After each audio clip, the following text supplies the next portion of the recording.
오늘은 패러다임 전환 세 번째 순서로 농업정책에서 식량정책으로 전환해야 하는 이유에 대해 알아보겠습니다. 푸드플랜은 문재인 정부의 핵심 먹거리 정책으로 기존의 농업정책과는 근본적으로 다른 정책입니다. 최순실 국정농단 사태가 발생하면서 국민들은 촛불을 들고 나라다운 나라를 외쳤습니다. 이 과정에서 문재인 정부가 출범했고, 그런 문재인 정부가 출범하는 과정에서 만들어진 것이 바로 푸드플랜 정책입니다. 푸드플랜 정책이 기존의 정책과 근본적으로 다른 이유가 바로 여기에 있습니다. 최순실 국정농단 사태가 발생하면서 정치권이 바쁘게 움직이기 시작했습니다. 박근혜 대통령 탄핵이 점점 기정사실화되어 가면서 조기 대선이 치러질 수 있다고 판단했기 때문입니다. 이에 재판관 전원의 일치된 의견으로 주문을 선고합니다. 주문: 피청구인 대통령 박근혜를 파면한다. 정치권이 조기 대선을 준비하는 동안 농업과 먹거리 단체들도 긴박하게 움직였습니다. 농민단체뿐만 아니라 소비자단체 등 그동안 먹거리 운동을 주도해온 단체들을 중심으로 조기 대선에 대비한 먹거리 정책을 만들기 시작했습니다. 이렇게 농민과 소비자들이 촛불 집회 과정에서 함께 만든 정책이 푸드플랜 정책입니다. 대부분의 정책은 행정에서 만듭니다.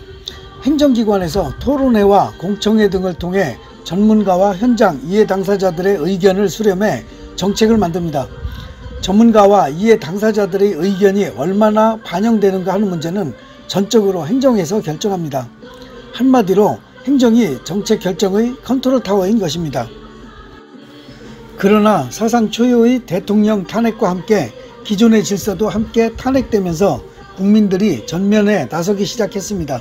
농업계도 마찬가지였습니다.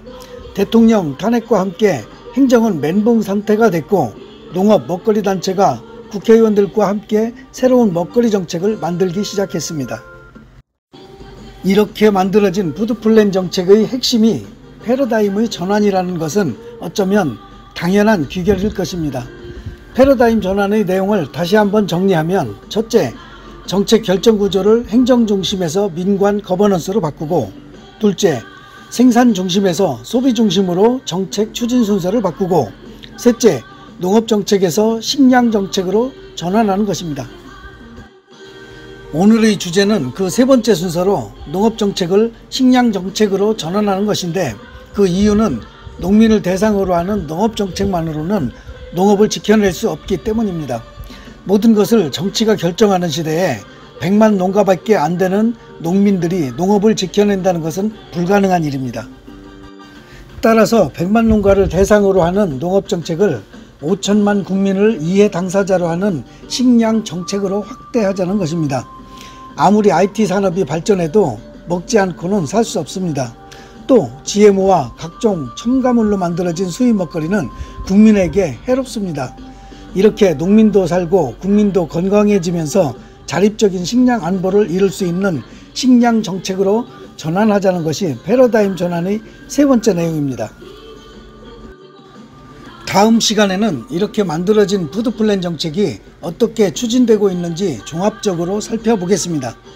현재의 푸드플랜 정책 추진 상황을 한마디로 정리하면 그냥 아무것도 하지 않고 있다는 것입니다.